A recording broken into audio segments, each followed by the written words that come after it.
1. You will hear a number of different recordings and you'll have to answer questions on what you hear.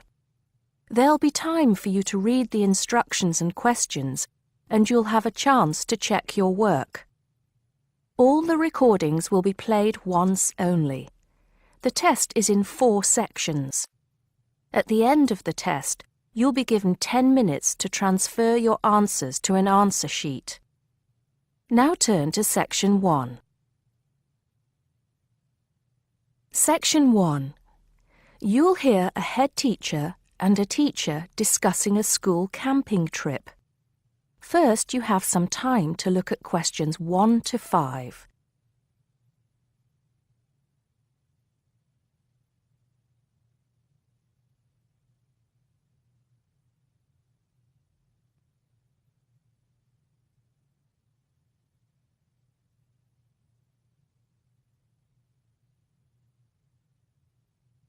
You'll see that there is an example which has been done for you.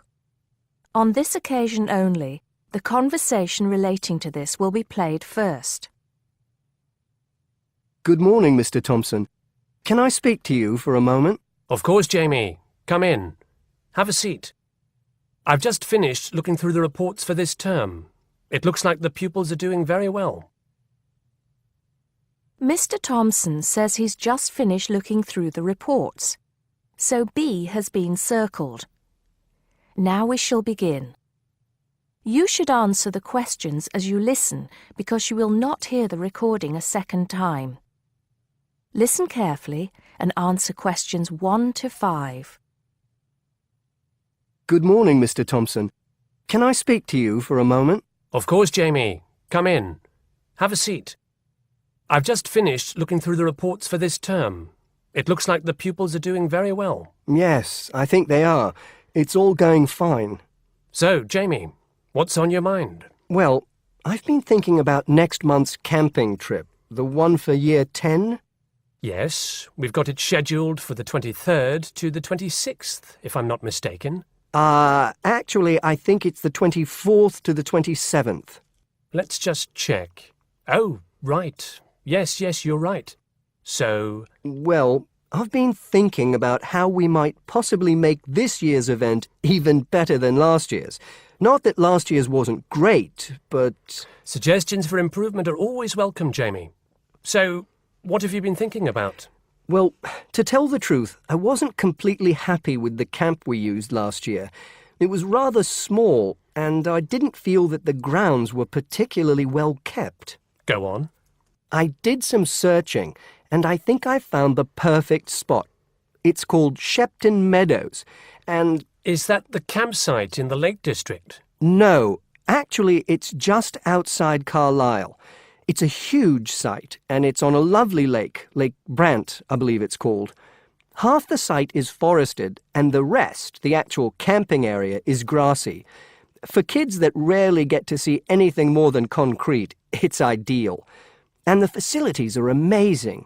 There's a basketball court, a large pool, and a football pitch. There are well-marked trails through the forest for hiking, and the lake is there for swimming and other water sports. I believe there's even a lifeguard service. That sounds like it might suit our purposes perfectly. Did you happen to find out about availability and cost? Yes, as a matter of fact, I did. I called them yesterday evening, and there are plenty of spots available. And because we're a non-profit organisation, they said they would give me a reduction in the price. If I remember correctly, we paid £5 a head last year. Yes, per night, right? Yes, each child paid £10 for the 2 nights. Well, at this campsite, it's only £4 per night. And they told me that if we had over 50 children, which we do, they could give us a further 10% off. That's very reasonable, isn't it? Well, from what you've told me, I think we should probably go ahead and book. Excellent. I'm sure the children will love it. I'm sure they will. Before you hear the rest of the conversation, you have some time to look at questions 6 to 10.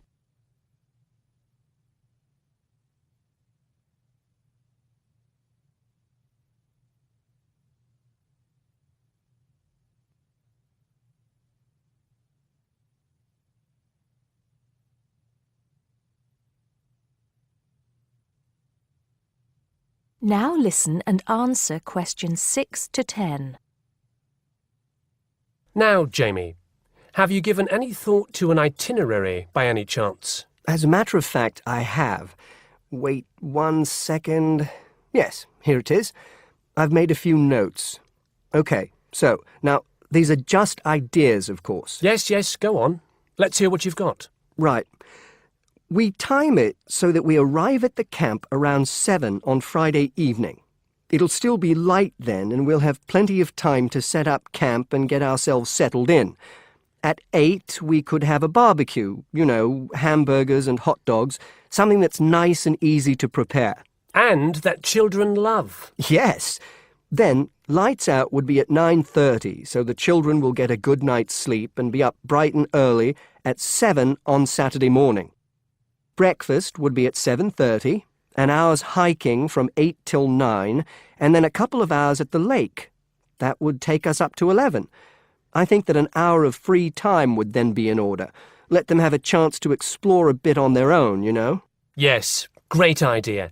And then? Let's see, a picnic lunch at 12, and then sports in the afternoon till 4. Another swim until 5, and then supper. After clean-up, around 6:30, we could have a talk-back session, where the children get a chance to discuss their day and anything else they might have on their minds. Then a campfire and sing-along at 8, back to the tents at 9:30, and, well, that takes care of Saturday. Excellent. That would certainly keep them busy. What about Sunday? Sunday, right. As on Saturday, same wake-up and breakfast times, and then I thought we could go on a bit of a day trip. There are some caves about an hour's walk from the camp, which I thought the children might find interesting. We could leave at 8, which would mean we'd get to the caves at 9. They could explore for a couple of hours, and we'd head back at 11. 12 o'clock would see us back at the meadows. An hour's swim, and then lunch at 1. Then we could have organized games in the afternoon until supper at 5. It would take us an hour to clean up our sites and pack up. We'd be on the buses at 6 and all set to head back into the city. Well now, you've certainly put a lot of thought into this, Jamie, and it's paid off. I think it sounds wonderful. I can't think of a thing that needs to be changed. Let's go for it. Brilliant.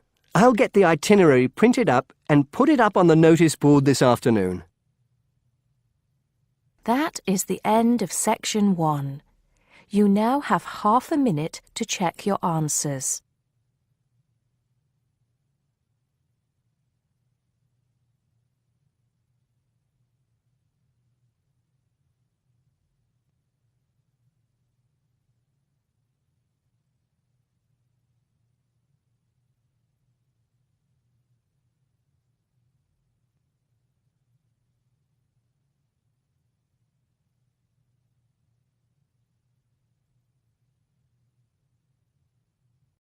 Now turn to Section 2. Section 2. You'll hear a man giving information to a group of new university students. First, you have some time to look at questions 11 to 15.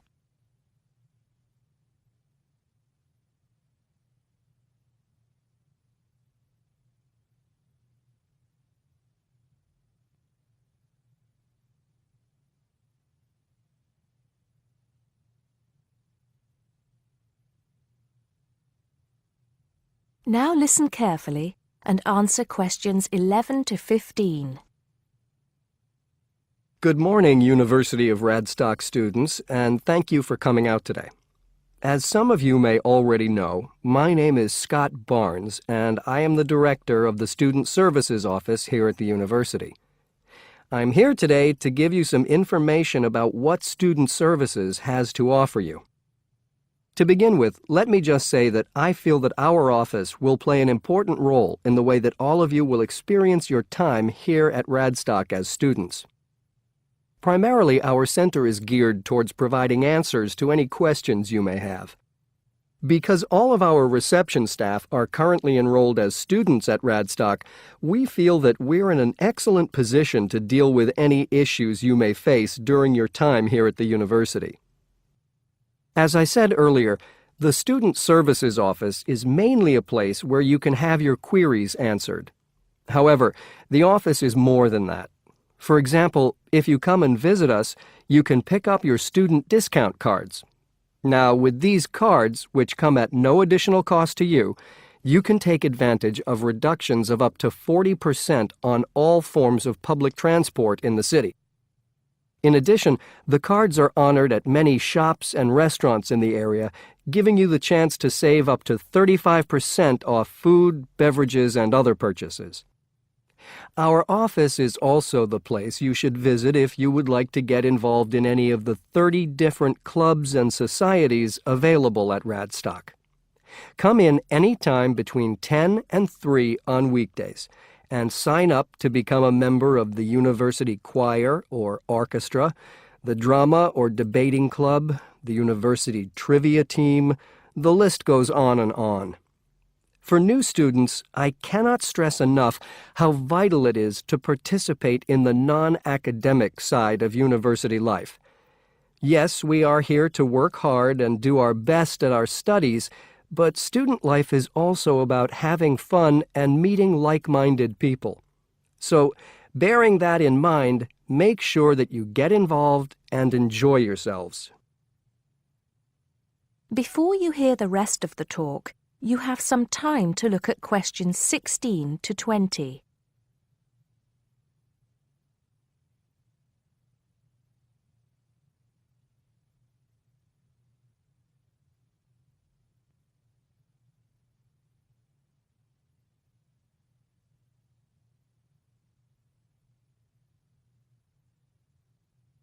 Now listen and answer questions 16 to 20. Moving along, I'd now like to talk to you about another very important service that our office provides, and that is counseling. I'm sure that you are all well aware that there are times in life when things can go wrong and times can get tough. We all have to endure difficult experiences, and these difficulties can be emotional or physical. Whatever the case may be, talking with an experienced counselor can help you through the trying times. The counseling service here at Radstock is staffed by counselors who are qualified to help you deal with problems ranging from homesickness and loneliness to eating difficulties and life changes. To see a counselor, we recommend that you first visit our drop-in center. We run drop-in sessions on a daily basis from 9:30 a.m. to 2:30 p.m., and to reserve one of these sessions, you can telephone the counseling service on 121-5648-3907 on the day you wish to visit. Or, if you prefer, you can come into the Student Services office any time after 8:30 a.m. and complete a booking form. If it should happen that you need to cancel your appointment for the drop-in session, we would request that you contact the counseling service as soon as possible to let them know. Drop-in sessions can be as short as 20 minutes, but it's more usual for them to take about 45 minutes. During that time, you will be asked some questions to clarify your situation, and a decision will be made as to what further action, if any, should be taken. After your session, several things may happen. Firstly, you may be referred to one of the university's counselors for further counseling, which normally consists of another 8 sessions. Secondly, you may be asked to visit another source of help within the university. Or finally, you may be referred to an external organization. Whatever course of action might be taken, you may rest assured that what goes on in these sessions is treated in strict confidence. I'd also like to mention that the counseling service runs numerous workshops on the campus every year. The focus of these workshops tends to be on personal development, and past topics have included motivation, self-identity, and impression management. There is no fee charged for these workshops, and if you require more information, feel free to contact us at stuser@acadia.co.uk. That is the end of Section 2. You now have half a minute to check your answers.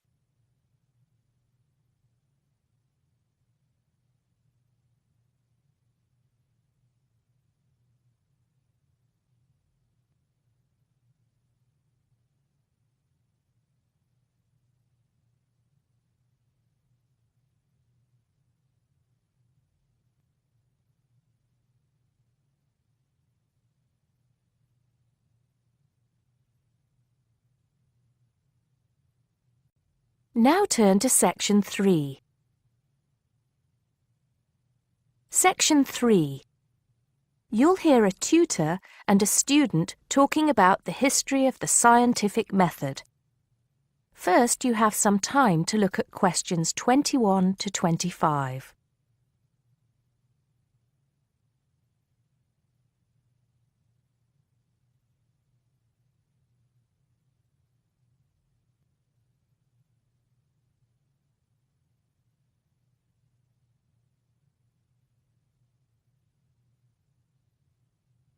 Now listen carefully and answer questions 21 to 25.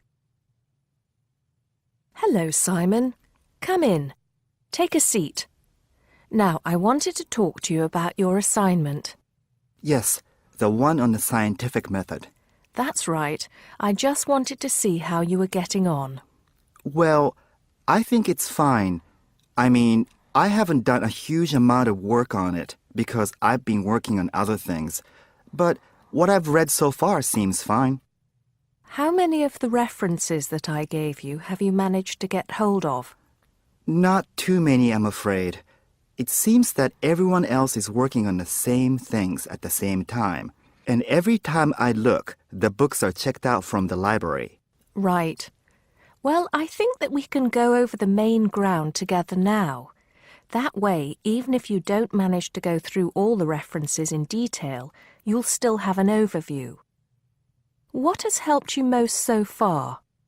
I've managed to have a look at 3 of them. I thought that Johnson made some good points, but it was hard to follow the line of her argument.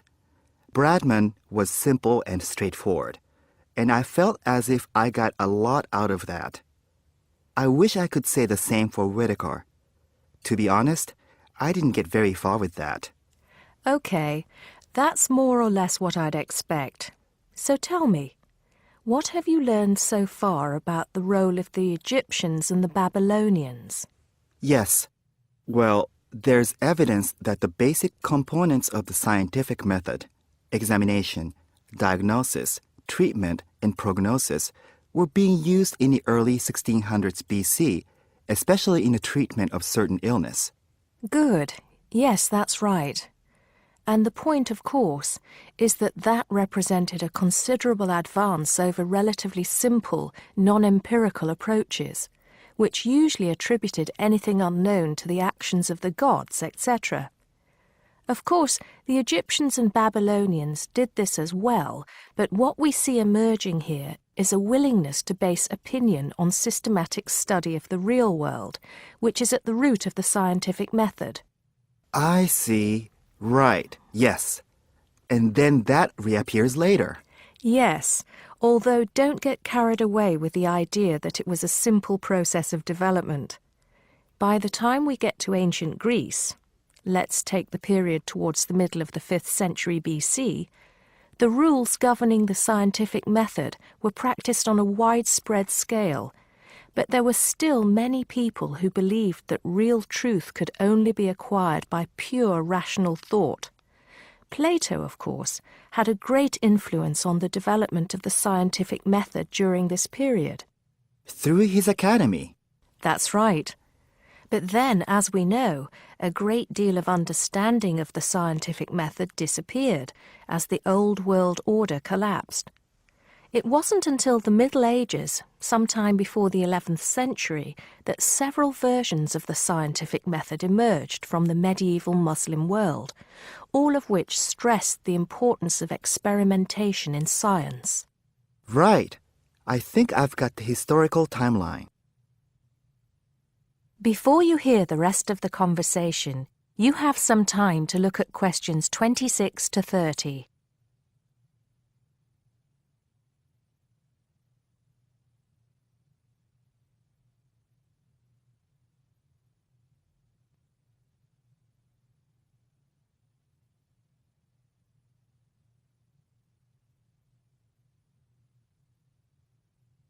Now listen and answer questions 26 to 30.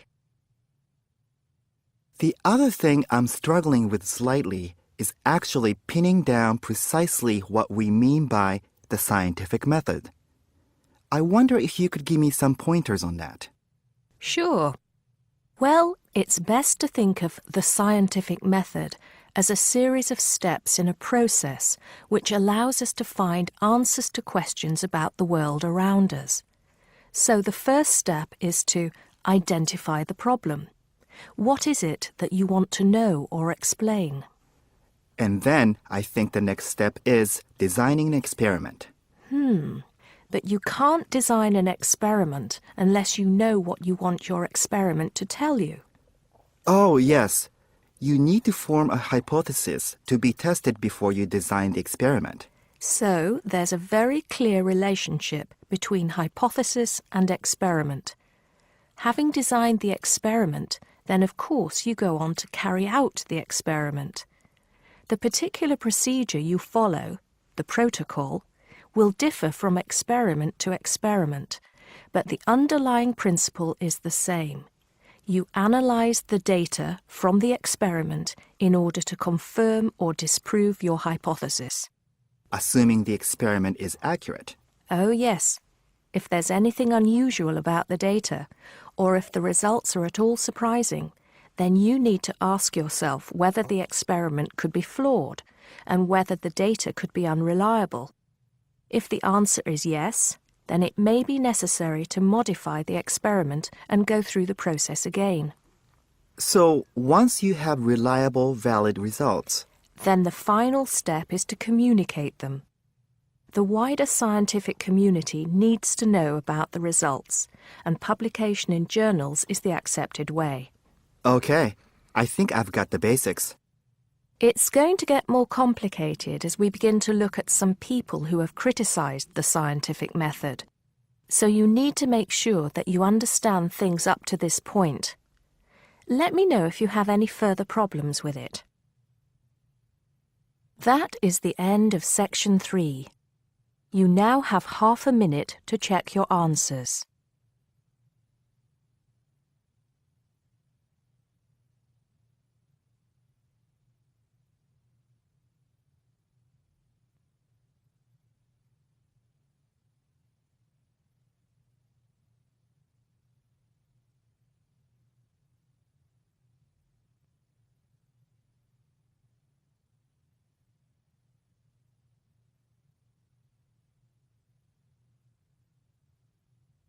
Now turn to section 4. Section 4. You'll hear a teacher talking about several British art galleries. First, you have some time to look at questions 31 to 33.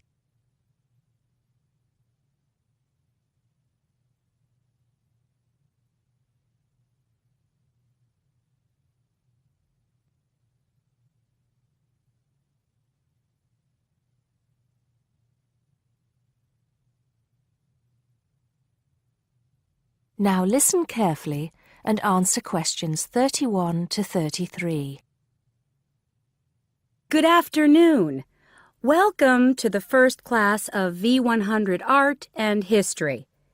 The objectives of the course, as you will have seen if you've taken a look at the syllabus, include familiarizing yourselves with the vocabulary and language of art, learning about the basic elements of art and design, and finally, discussing historical periods as they pertain to art.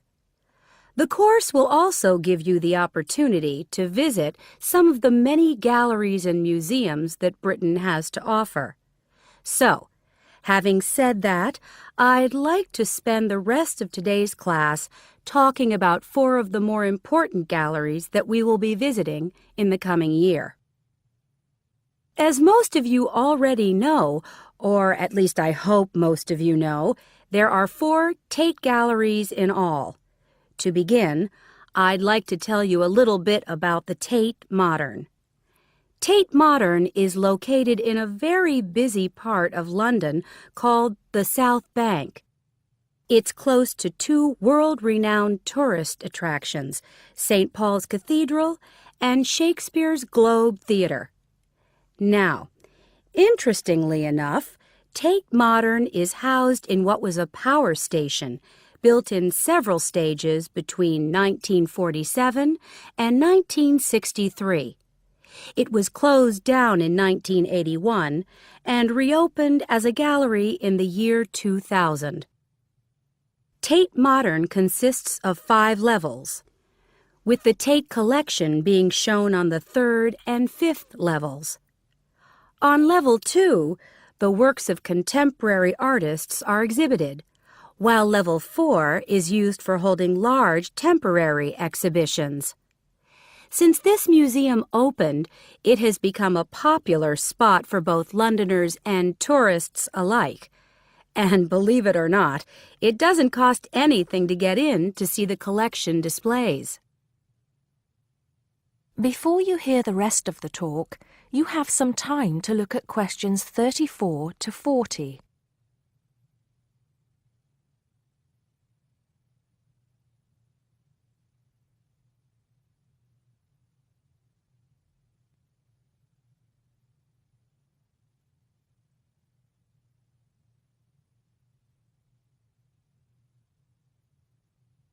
Now listen and answer questions 34 to 40.